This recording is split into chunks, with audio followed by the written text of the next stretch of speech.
Guys, I'm so glad you're here. Today, we are talking about potty training puppies. It's actually one of the easiest things to train a puppy, but it's also the most time consuming and can be very frustrating and potentially damaging to our property, right? And our peace of mind. So, welcome to today's training.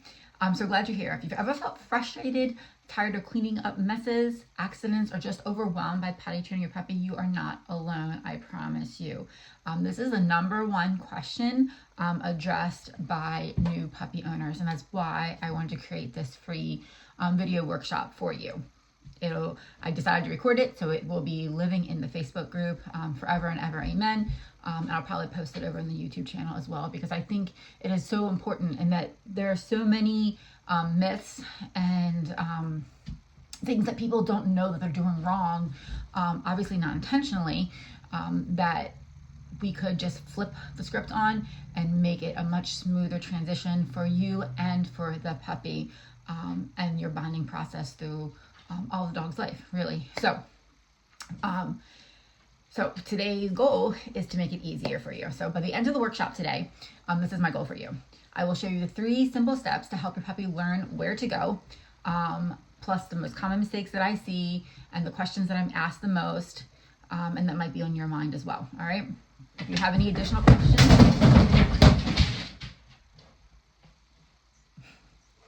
that was waffles. If you have any additional questions, feel free to post them in the comments below. I will either answer them right there if it's a simple, quick question, or if it's a more complicated question, I'm more than happy to make a separate video to answer your questions. I want to make sure everybody gets their questions answered and set up for success. Okay. Just real quick, the reason, in case you don't know, is Facebook has decided they're now deleting live videos. So that's why I am recording it. All right. So why housebreaking matters, why potty training matters. Because, it's more than we just don't want our puppy going potty in the house.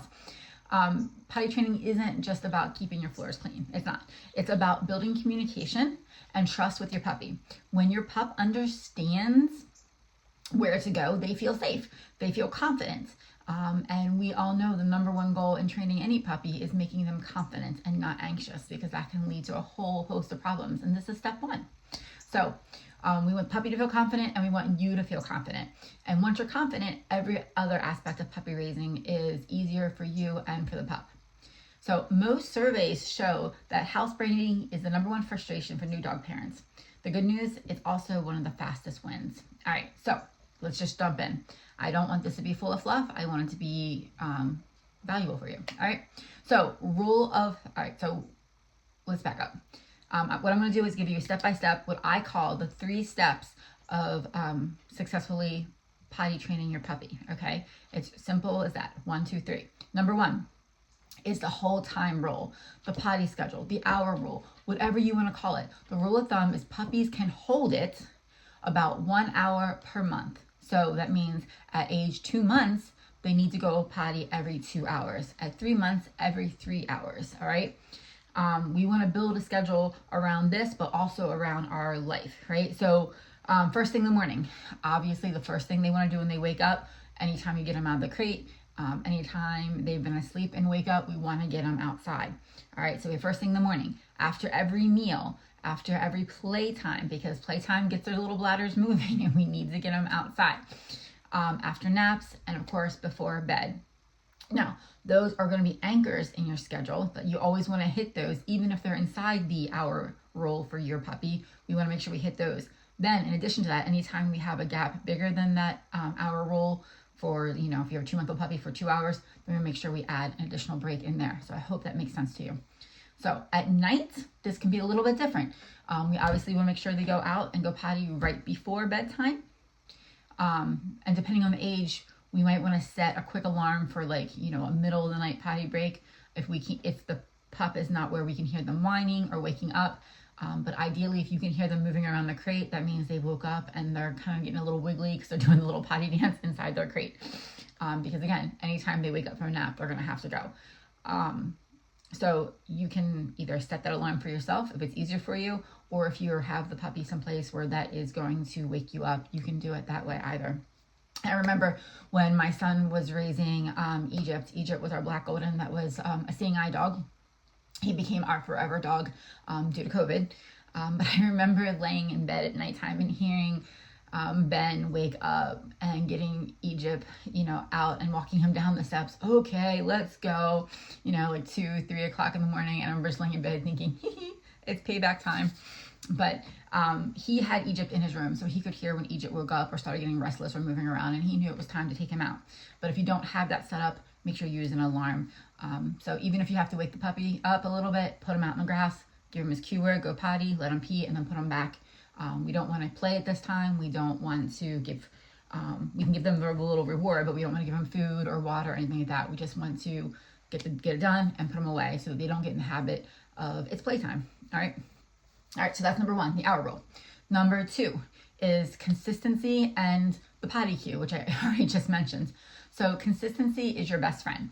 The same spot, the same word. All right, so for example, every time I take a puppy out, I say, go potty. Now, I don't say this as we're leaving. It's very easy to get in the habit of saying, hey, you want to go potty? And then take them outside. If you have the habit of saying that before you take the dog outside, choose a different keyword so they understand that the time is now when their paws are on the grass. I hope that makes sense. So if you're like, I know this, I do it a lot to Waffles. Hey, do you need to go outside? But then when we're outside, I say the words go potty. Okay, so that he has a differentiation. He knows what his keyword. We want to be clear and consistent with that, and make sure that everyone in your house is on board with that, and everyone in your house knows the correct keyword. All right. So, and here's the magic: reward them instantly. All right. So we're going to take them outside. We're going to put them in the area, the same spot that we want them to go all the time, if possible. I know sometimes, we have a field and we always want Waffles to go in the field, but sometimes that middle of the night, let out is just like right there. We're good. Just give them the keyword. But so ideally, same spot, same keyword, go potty. And then once they go potty, instant reward. All right. So, and when I say reward, this is what this means.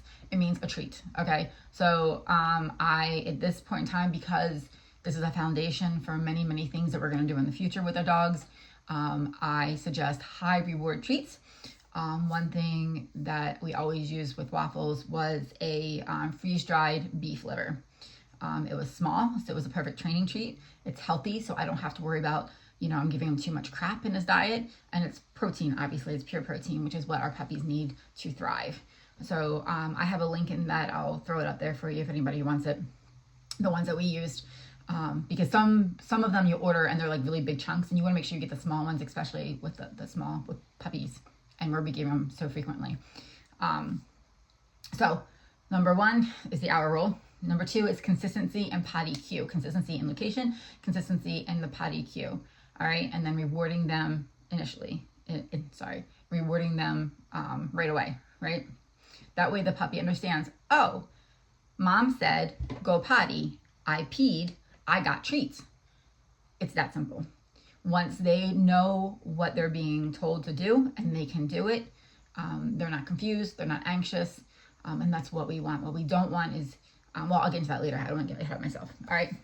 So number 3, the third step is avoid punishment and use crates supportively.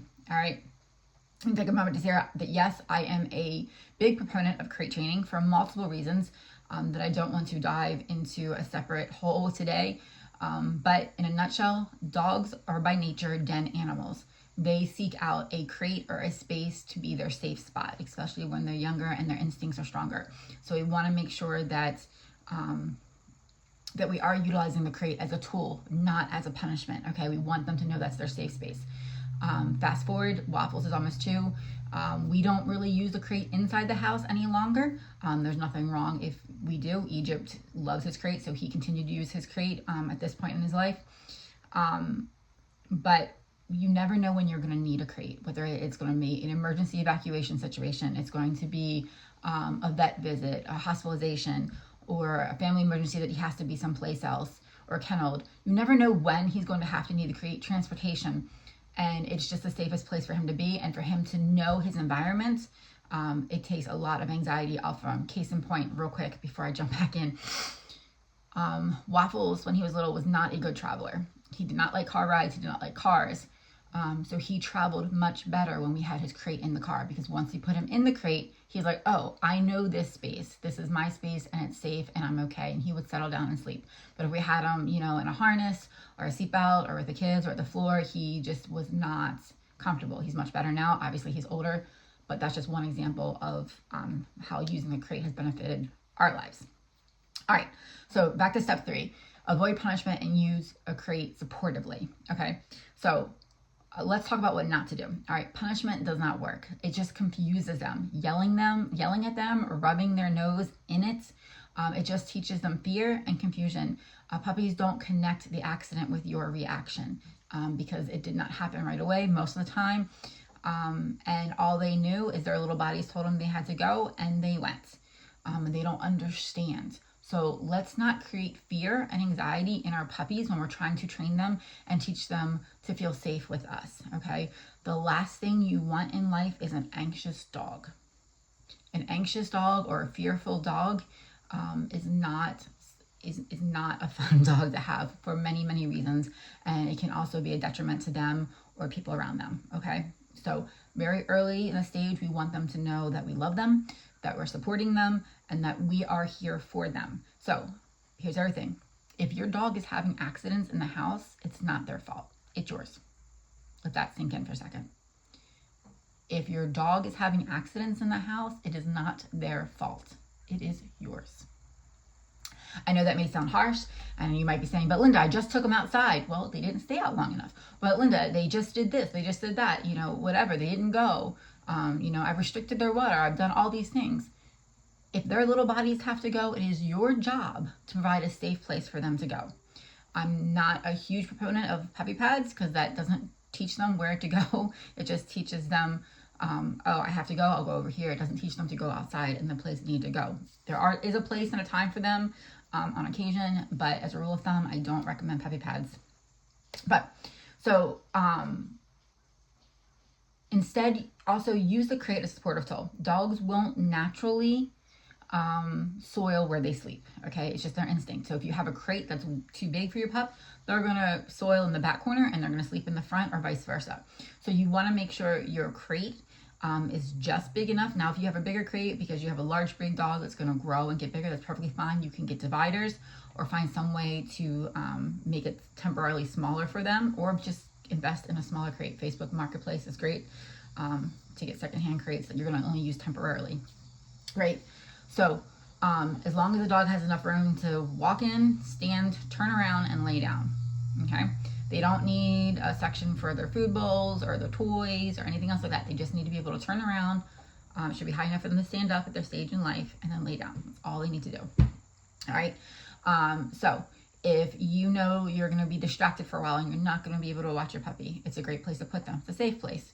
If you have to leave the house, you can crate them. If you're going to bed and you don't trust, and the puppy's too young to trust at night, you crate them. Crating them is not mean. Crating them is helpful teaching tool for them, and they should feel safe in their crate. All right. So,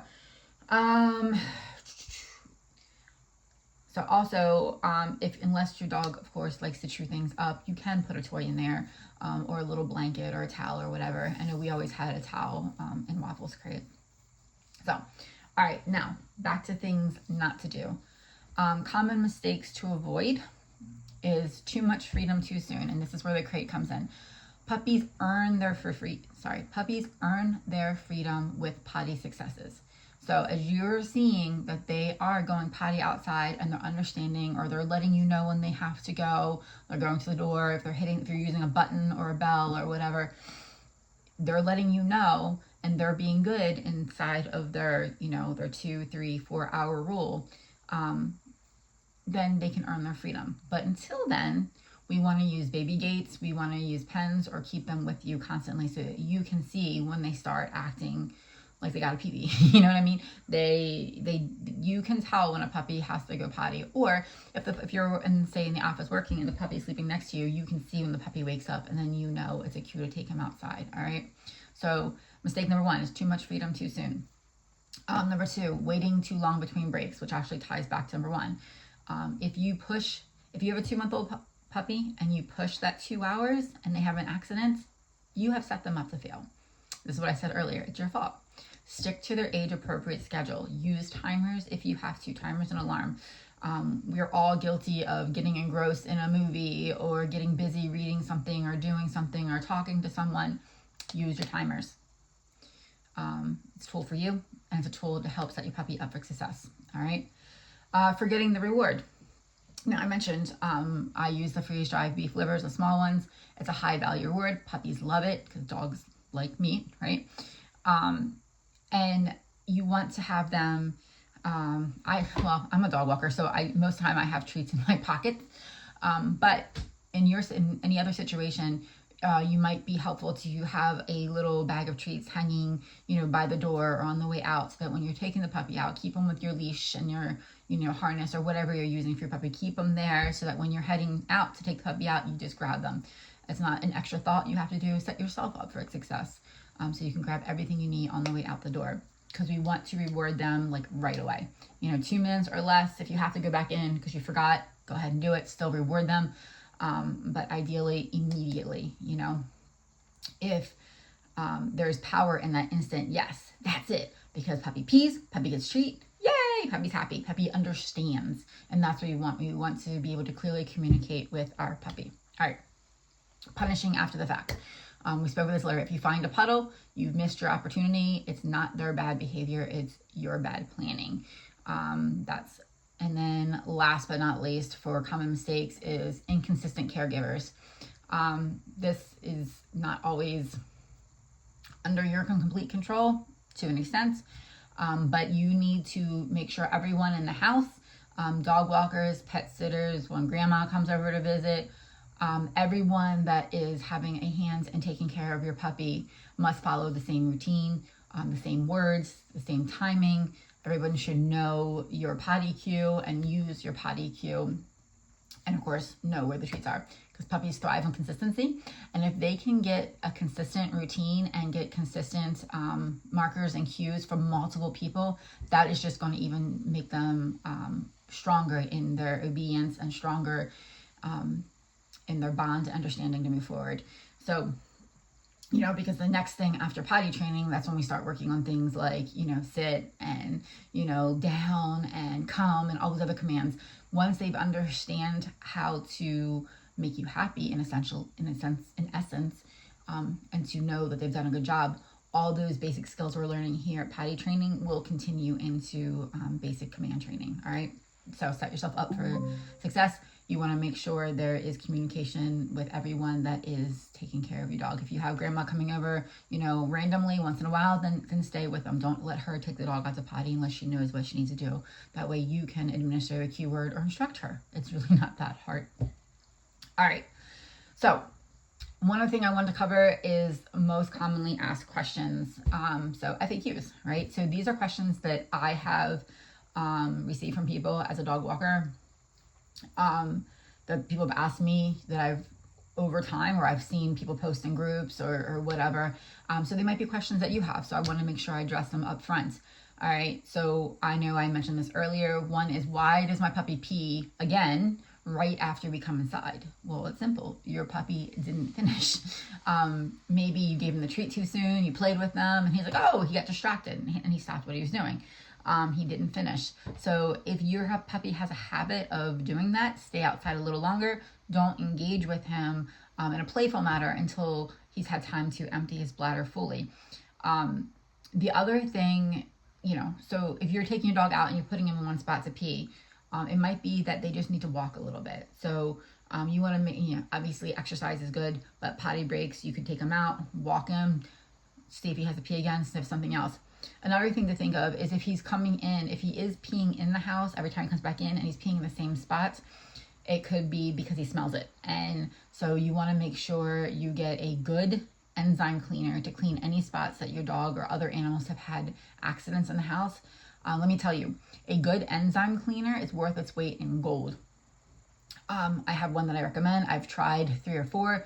This is the one so far that has, in my opinion, worked the best. And I can put that link in the comments as well for you. If I don't, just shoot me a message or ask in the comments and I'll remember to do that for you. I can't remember. It's like 2 names.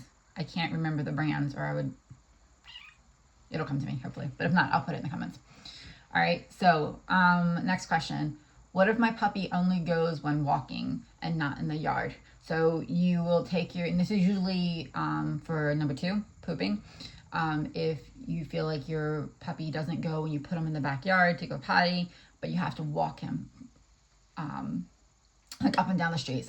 So a lot of families I know, they'll take their dog for walks, you know, an actual walk around the neighborhood or whatever, 1 or 2 times a day based on their schedule. And the rest of the time, potty breaks would be, you know, in their backyard, whether it's fenced in or just on a leash or whatever, which is fine. But this is where the potty cue word comes in hand. So, and making sure you're using treats that the dog actually loves. So my camera is going crazy right now. I think it's because of my hands. Sorry. If you try the freeze-dried beef livers and your dog's not crazy about them, try the minnows or try the chicken. Just find something that your dog responds well to and they're in love with. And then when you walk them and they go potty, you know, when you see they're getting ready to poop, give them the potty cue word, and when they're done, reward them, okay? So what we're doing is we're enforcing that behavior, and eventually the dog will learn and adapt and do it in the yard as well. All right, so using that potty cue word and high rewarding treats that they love, they will slowly transition. It just may take some time. So we just want to stay consistent with them. All right, third common question, are pee pads okay? I did touch on this earlier. They can help short term, but they also, I find, and I believe that they confuse the puppies because I've had dogs in my care, not my personal dogs, that use pee pads. You remove the pee pad, they're still going in the same place because that's where they were trained to go. Even though you take the pee pad out of the house, they don't connect, oh, the pee pad's not here, I can't go here anymore, because they've learned that location. It's become a habit for them. And then you're essentially retraining them to go outside again. So the pee pad didn't really help. The only time that I really recommend a pee pad is if you go to work, go to school, whatever, and you're gonna be gone for an extended amount of time, and for whatever reason you can't have a family member or a dog walker or a pet sitter come in and let your puppy out, especially when they're super young and they need out every 2 hours.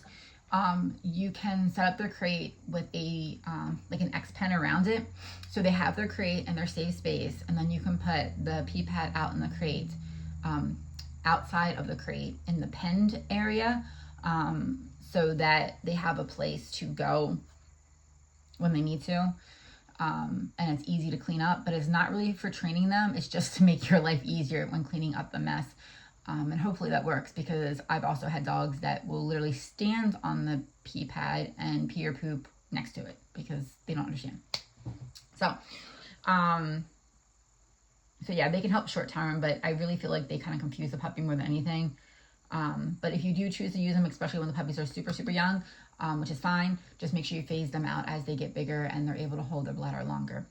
All right. Fourth and final question that we're going to address in this training is, how do I know when they can hold it longer? Track it. Keep track of, if they have accidents, or when you take them outside and they're going right away versus wandering around a little bit because they're not really ready yet. Keep it simple. Keep a simple log. Like, you can use a notebook and have, date, time, accident or success, what they did.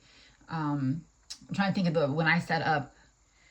So at the end of this, I'm going to tell you about a toolkit that I created, but the tracker you don't need the toolkit to do a tracker. Like, you can do a tracker just in a notebook, like I said. So you would have date, time, whether it was an accident or success, and what they did, poop or pee, and then any triggers, and location. That's the other one I was forgetting, location. So you would write, today's date, 8 a.m., they pooped successfully outside after eating breakfast, or upon waking up, 8 a.m., so hopefully it's upon waking up.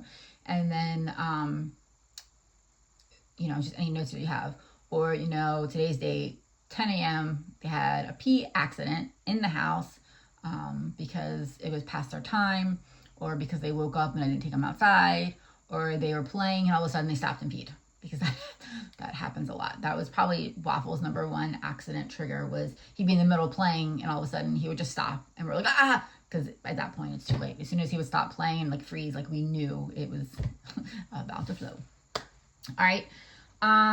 So, and then of course using the age rule, when you know approximately, if you don't know their exact birthday, approximately, and you can kind of gauge month by month, okay, we're going to start stretching it.